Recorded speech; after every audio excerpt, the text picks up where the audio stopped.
Pré-temporada bem desafiador para o Flamengo, jogos difíceis, jogos no mesmo dia, mas a ideia é usar esse tempo aqui nos Estados Unidos para continuar treinando, né? Ontem no jogo contra o Audax a parte física foi um dos destaques, o Flamengo muito bem fisicamente, então vai continuar nesse mesmo ímpeto por aqui em Orlando e treinos em 2 períodos, amanhã mesmo, por exemplo, o time já treina de manhã, treina de tarde, então a ideia é para já começar voando nesse começo de temporada, voando fisicamente, que foi uma das grandes críticas em relação ao time no final do ano passado. A gente, é claro, vai seguir acompanhando todos os passos do Flamengo aqui em Orlando, aqui nos Estados Unidos, mas a gente não vai esquecer do que está acontecendo no Brasil. E hoje teve uma notícia bem legal, né, Igor? O Flamengo anunciou a contratação do Filipe Luís como novo técnico do time Sub-17. O Filipe Luís recentemente recusou um convite da CBF para ser coordenador de seleções, se disse muito honrado com o convite,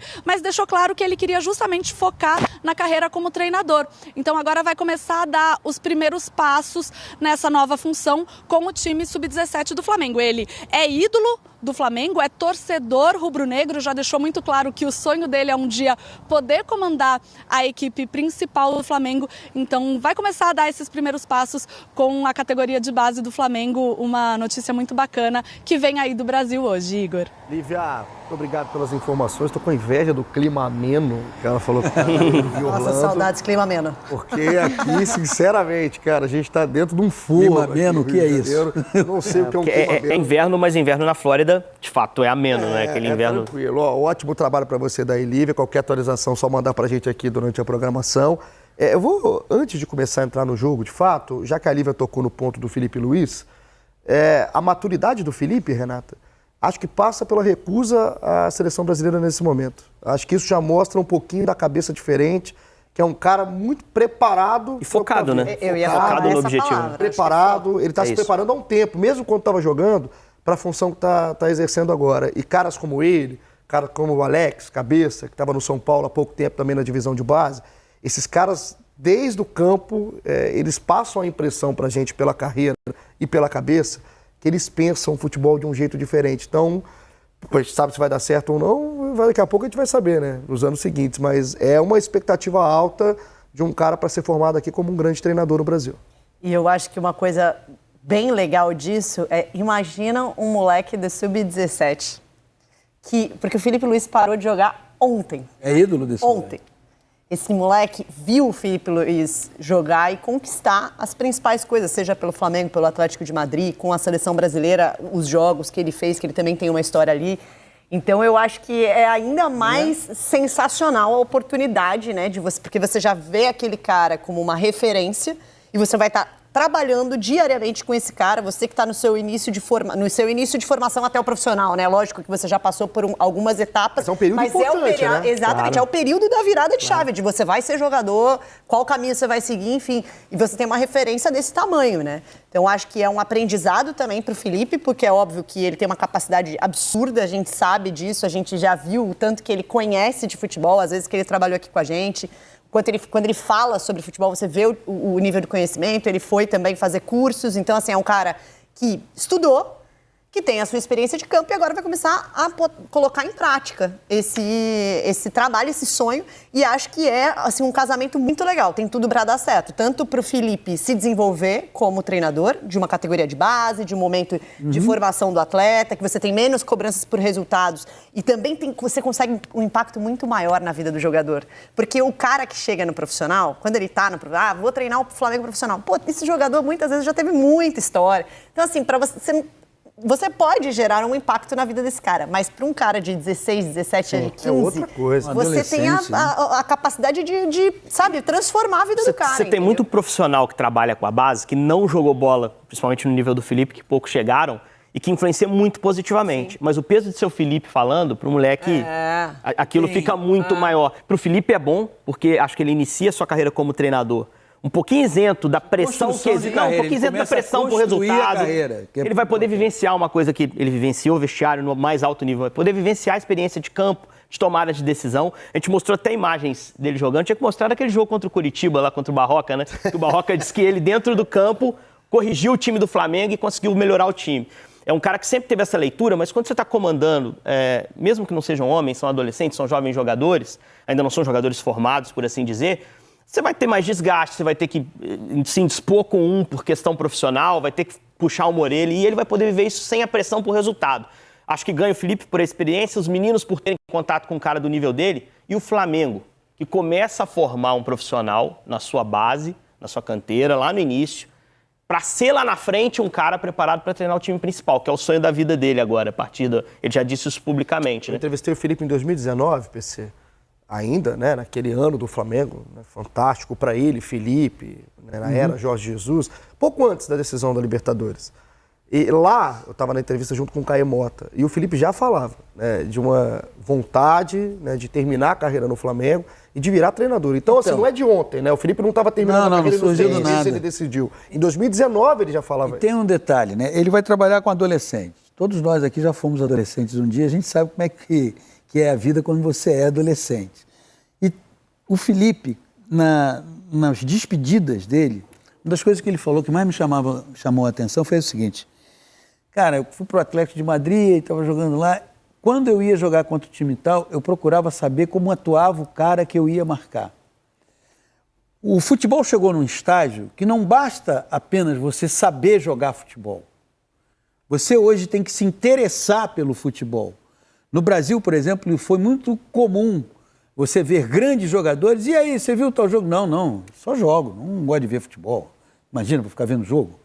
Hoje, isso vai funcionar talvez para aquele sujeito que tem um talento acima da média, porque ele aí, dentro de campo... Agora, para quem como o Felipe, que entendia, poxa, eu sou um lateral, eu marco, eu apoio, não é? Meu time às vezes está sem a bola, isso é fundamental.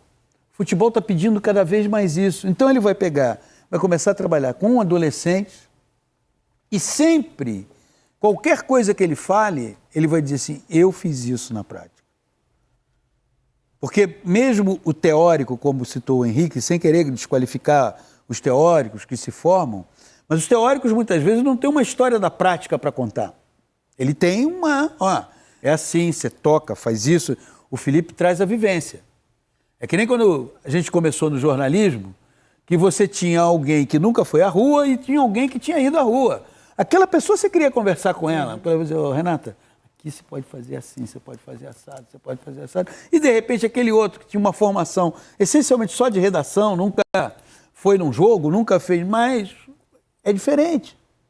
Então, esse é um ganho que o Sub-17, os adolescentes da Sub-17 do Flamengo vão ter, e, ao mesmo tempo, mostra que o Felipe quer construir uma carreira, ele não está aí para usar a grife, porque o seu nome é uma grife, e dela usufruir. Porque se ele tivesse nesse sentido, ele aceitava para dirigir a seleção brasileira, para trabalhar na seleção brasileira, sem nenhuma experiência diretiva, sem nenhuma experiência de relacionamento, por mais um equívoco, porque quando você chama o Felipe para assumir um cargo desse, não é por causa... Aí, qual a experiência dele? Ah, não, mas ele é o Felipe, poxa, essa é a experiência dele? Não é. E ele, acertadamente, disse, opa, agora não. Outra cabeça, é um cara que está preocupado com o contexto, né? O cara que preocupa com muito além aí do campo, foi assim na carreira, a gente deseja uma sorte danada aí pro Felipe Luiz agora no Sub-17. Fala, Ria. Só uma última coisa, ele ainda vai absorver muito do Tite. Ele tem muito, já tinha, né, bastante relação com o Tite na época de seleção e acho que a troca vai acontecer, dentro do ninho ali. Então é um ambiente que eles vão dividir agora como colegas de profissão, né, os dois treinadores, o Tite no principal do Flamengo e o Felipe Luiz no Sub-17 começando a sua trajetória. Eu fiquei tentando entender como que o Tite faria esse time que entrou em campo como titular, que não tem surpresa nenhuma, é o Varela começando como lateral direito escolhido, o Wesley entra no segundo tempo, e é aquele time que o torcedor se acostumou, né? Com o Fabrício Bruno, Léo Pereira, o Ayrton Lucas, Pulgar e o Gerson, e Luiz Araújo com o Cebolinha, o Arrascaeta e o Pedro. O Flamengo faz as suas mudanças, e a partir da entrada do Gabriel, eu estava tentando entender se o Gabriel entraria até numa função diferente, né, para o início de temporada como teste. Não foi. Né? Os dois entraram, né, por dentro, e quem fez ali dos 25 para frente do segundo tempo, às vezes uma função não como ponta, mas como um cara vindo do meio, foi o Everton. O Everton Cebolinha, ele trabalhou até como um armador em um certo momento do jogo. Esse crescimento, essa confiança me chama a atenção, cara. O Everton é um jogador que, na aceitação da palavra do Tite, parece que é o que mais ganhou né, na chegada do título do Flamengo, não pela titularidade, parece que hoje sai na frente contra o Bruno Henrique, mas pelo crescimento, desempenho individual do jogador, que volta a aparecer mais o Everton que o Flamengo traz, né, aquele Everton lá de trás, de 2019, de Copa América com o Tite, do que o que começou jogando, né, os primeiros jogos do Everton aí na chegada do Flamengo. Eu acho que o Everton Cebolinha, ele cresce muito com o Tite porque ele consegue ter muita confiança dessa comissão técnica e porque a forma com que o Tite tem jogado, e ele nem só vai jogar nessa forma, porque ontem ele falou sobre isso, ele tem jogado com 2 pontas abertos. E nesse sentido, aberto, partindo bem aberto, o Cebolinha, ele executa melhor essa função e ele também contribui muito sem a bola. Então, por isso que ele sai na frente do Bruno Henrique. Porque o Bruno Henrique é um jogador que ele faz mais a diagonal.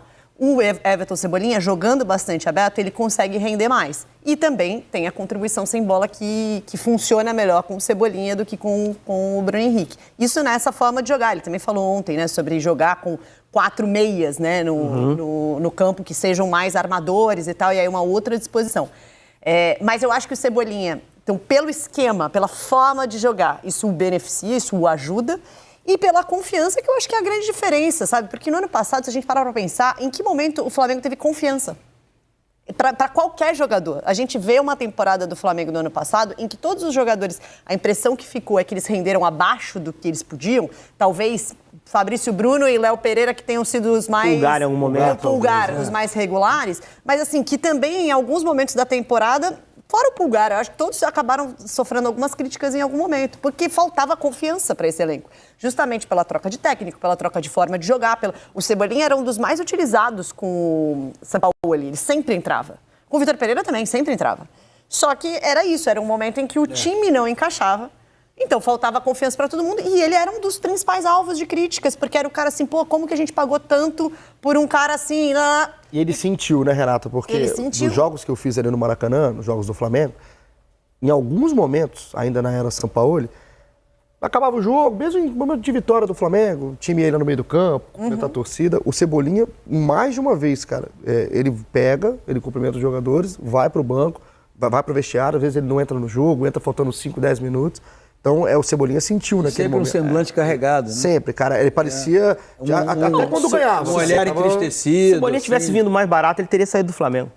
Provavelmente. É porque foi um investimento muito alto, então um jogador que com um contrato longo, você vai insistir. E aí as trocas de treinador, né? O fato de outros terem dado errado, foram bons. Acabou sendo um fato bom para ele, né? Porque em algum momento chega o Tite, que enxerga o melhor dele, faz jogar. Foi muito bom para ele também o imbróglio de renovação de contrato do Bruno Henrique no ano passado, que eu acho que atrapalhou o Bruno a seguir o melhor nível dele. Tem uma pequena lesão, tem problema da renovação do contrato, porque ele volta muito bem da lesão grande dele, o Bruno, e parecia o dono da ponta. Só que ele tem uma suspensão, né? Aquele jogo contra o Santos, que ele pega 2 jogos. Ele é expulso e depois ainda pega um jogo. Ali ele fica 2 jogos fora, o Cebolinha aproveita muito bem com o Tite. Tem uma pequena lesão, salvo engano, de tornozelo, né? Sai no jogo com o Luan, no Palmeiras. Mas naquele período de 2 jogos, foram 2 jogos muito bons do Everton. E aí depois vem aquela questão de renovação de contrato, que atrapalha o Bruno, e o Cebolinha aproveita bem esse gap, esse intervalo. O Tite falou ontem sobre o Cebolinha, vamos escutar? Bota aí, vocês podem ver. Eu não vou falar só dele, eu vou falar de uma forma genérica. Existe uma palavrinha mágica na vida da gente, que é confiança. E quando a gente tem confiança, todo o repertório que nós temos a gente usa. Quando nós trabalhamos, e toda a comissão técnica, é para proporcionar ao atleta essa condição. Quando a engrenagem funciona, e que às vezes tu erra, e que ela te sustenta, tu é fonte geradora de confiança. É dele e ela é da equipe.